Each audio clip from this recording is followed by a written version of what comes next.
Welcome back to my channel. Ngayon guys ay maglagay ako ng aging sa aming garden. May ano na siya, nilagyan ko na siya ng aging dati pero plastic siya. Pag snipper po kami, ano siya, madali siyang masira. Pag na-touch na siya, pag siya ng whipper snipper. So, papalitan ko siya ng mas matibay na pang border. So, yun at hindi siya madaling malanta kahit mabasa siya. So, samahan niyo ako guys while naglalagay ng mga pavers sa aming garden.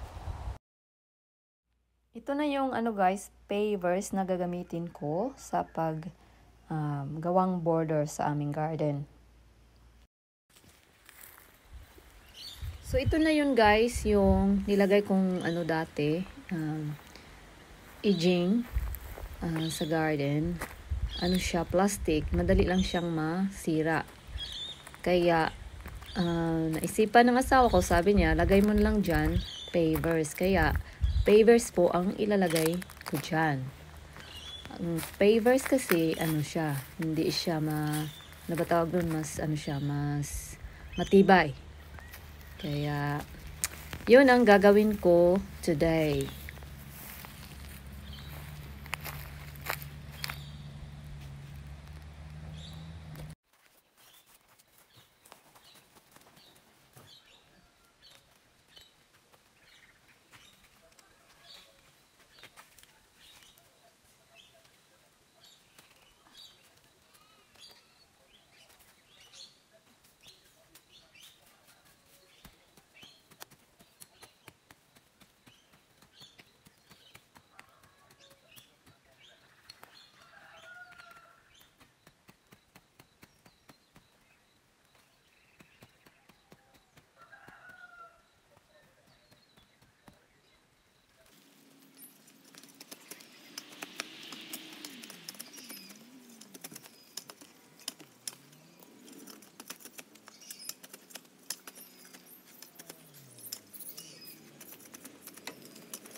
So ito guys, patuloy pa rin akong naglalagay ng pavers sa aming garden. At pangalawang araw ko na ito kasi hindi ko siya tuloy-tuloy na ginagawa. Kasi pag mainit na, humihinto ako.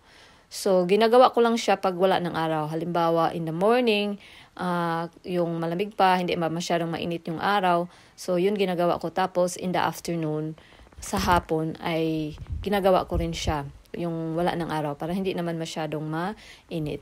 At saka ang pavers guys ay dito sa Australia ay pwede mo namang mabili ng mura kasi pwede mo mabili na second hand. So iwan ko dyan sa Pinas kung may nabibili po bang pavers dyan.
So ito na guys, tapos na siya sa lagay ng ba yung tawag, border sa aming garden. So na lang, magtatanim na lang ako ng mga bagong bulaklak para naman gumanda yung garden o yung area na to.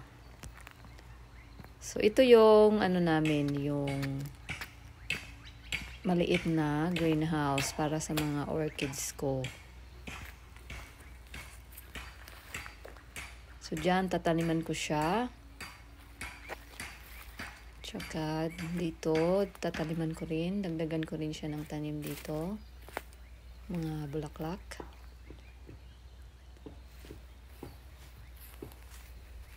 Dito rin. So, maglagay din ako ng bulaklak dito. So, next vlog ko guys, ay tataniman ko na siya ng mga bulaklak.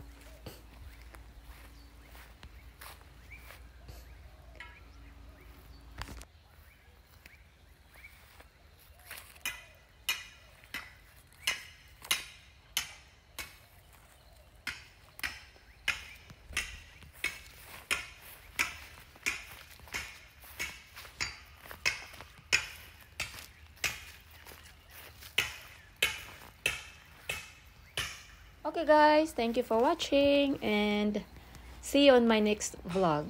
And God bless you all. Bye!